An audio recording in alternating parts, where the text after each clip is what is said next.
जगात सध्या एकाच वेळी 3 मोठी युद्ध सुरू आहेत आणि ही परिस्थिती कधीही नियंत्रणाबाहेर जाऊ शकते. मिडल ईस्टपासून ते युरोपपर्यंत तणाव इतका वाढला आहे, की वर्ल्ड वॉरसारखी परिस्थिती निर्माण होण्याची भीती व्यक्त केली जात आहे. नमस्कार मित्रांनो, माझा तडकामध्ये आपलं स्वागत आहे. आजच्या या व्हिडिओमध्ये आपण पाहणार आहोत सध्या सुरू असलेल्या सर्वात मोठ्या युद्धाचा संपूर्ण आढावा. सर्वात आधी बोलूया इराण, इस्रायल आणि यूएस यांच्यात सुरू असलेल्या संघर्षाबाबत संघर्षाबद्दल. इराणकडून सतत मिसाईल अटॅक होत आहेत, तर इस्रायलकडून जोरदार एअर स्ट्राईक केले जात आहेत. या संघर्षामुळे मिडल ईस्टमध्ये तणाव प्रचंड वाढला आहे. सर्वात मोठी चिंता म्हणजे स्टेट ऑफ हॉर्मुझ हा जगातील सर्वात महत्त्वाचा ऑइल सप्लाय रूट मानला जातो. जर इथे कोणताही मोठा अडथळा निर्माण झाला, तर जगभरात तेलाची कमतरता आणि महागाई वाढू शकते. आता दुसऱ्या मोठ्या फ्रंटकडे वळूया, तर लेबनन. इस्रायलने साऊथ लेबननमध्ये बफर झोन तयार करण्यास सुरुवात केली आहे. हिझबुल्ला सोबत थेट युद्ध सुरू असून परिस्थिती दिवसेंदिवस गंभीर होत आहे.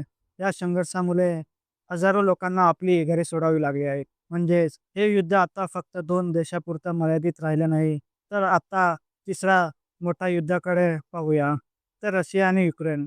तर युक्रेनने अलीकडे रशियाच्या ऑइल इन्फ्रास्ट्रक्चरवर ड्रोन अटॅक केले आहेत. त्यामुळे रशियाला मोठं आर्थिक नुकसान सहन करावं लागलं आहे. त्याच्या उत्तरात रशियाकडून जोरदार हल्ले केले जात आहे.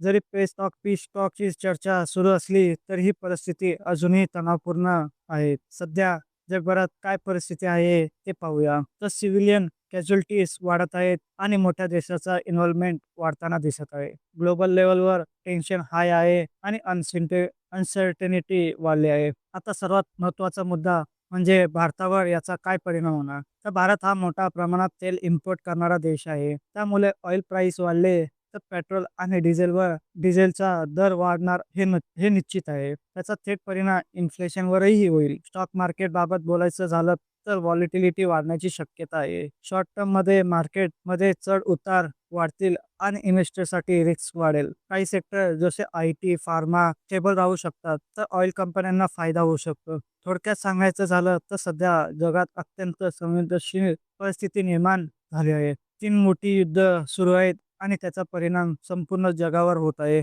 म्हणूनच इन्व्हेस्टर आणि सामान्य नागरिक म्हणून आपल्याला सतर्क राहण्याचे खूप गरजेचं आहे. तुम्हाला काय वाटतं? ही परिस्थिती आणखी गंभीर होईल का? तुमचं मत नक्की कमेंटमध्ये सांगा. अशा लेटेस्ट अपडेटसाठी चॅनेलला सबस्क्राईब करा आणि व्हिडिओला लाईक करायला विसरू नका. धन्यवाद.